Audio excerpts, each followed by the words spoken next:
सपनों को बस्ते में रख कर चले हम, उम्मीदों के पथ पर घर से चले हम। सपनों को बस्ते में रख कर चले हम, उम्मीदों के पथ पर घर से चले हम। चल ए रंगली आवी भाई रंगली आवी, ए रंगली आवी भाई रंगली आवी, ए रंगली आवी भाई रंगली आवी। जाड़ा ने जाड़ा नमस्कार, पातळा ने पातळा नमस्कार, नाना ने नाना नमस्कार, मोटा ने मोटा नमस्कार, બધા છોકરાઓને નમસ્કાર નમસ્કાર નમસ્કાર। એ રંગલા તું ક્યાં સંતાયો છે, જલ્દી આવ, આ બધા તારી ક્યાંના રાહ જોતા છે।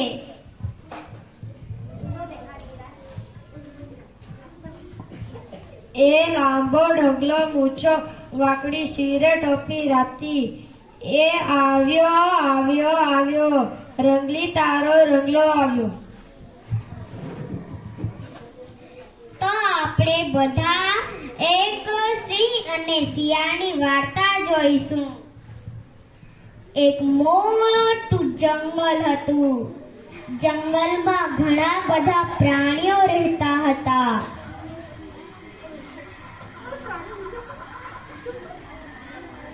જંગલનો રાજા સિંહ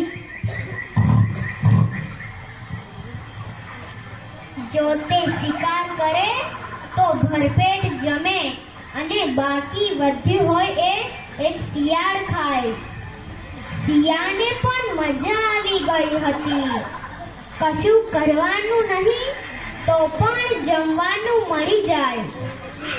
સિંહ હવે ઘરડો થઈ ગયો હતો, હવે જાતે શિકાર કરીને ખાવા જેટલી શક્તિ જ નહોતી। સિંહ અને શિયાળ 3-4 દિવસથી ભૂખ્યા જ હતા। એક દિવસ શિયાળે જોયું કે દૂરથી એક સસલો આવતો હતો। શિયાળે સિંહને સમજાવ્યું કે તમે થોડીક વાર મરવાનું નાટક કરો તો સસલાનો શિકાર કરી શકાય એમ છે। શિયાળની વાત માનીને સિંહ હાલ્યા ચાલ્યા વગર પડી રહ્યો।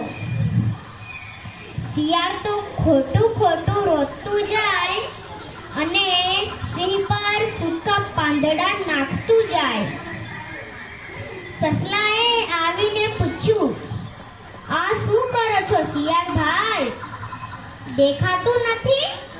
સિંહ રાજા મરી ગયા છે, તું પણ અહીં આવ અને રાજાજીને દાટવામાં મને મદદ કર।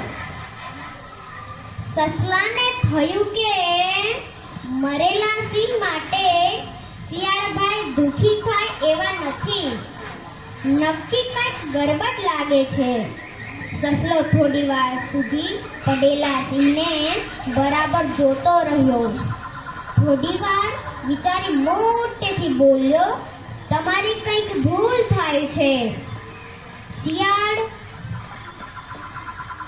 શિયાળ ગુસ્સાથી સૂતેલા સિંહને જોતું રહ્યું।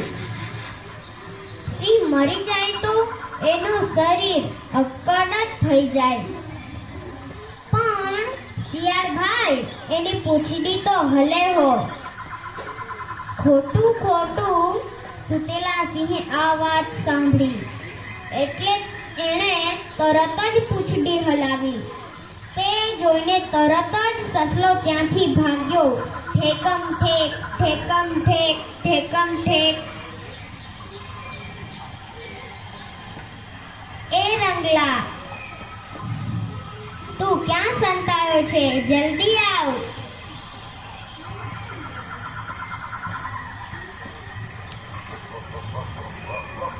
એ આવ્યો આવ્યો આવ્યો, તારે શું કામ છે? તો બાળકો તમને આ વાર્તા જોવાની મજા આવી? તો આ વાર્તામાંથી શીખ મળે છે કે આપણે જ્યારે મુશ્કેલીમાં હોય ત્યારે બુદ્ધિનો ઉપયોગ કરવો જોઈએ.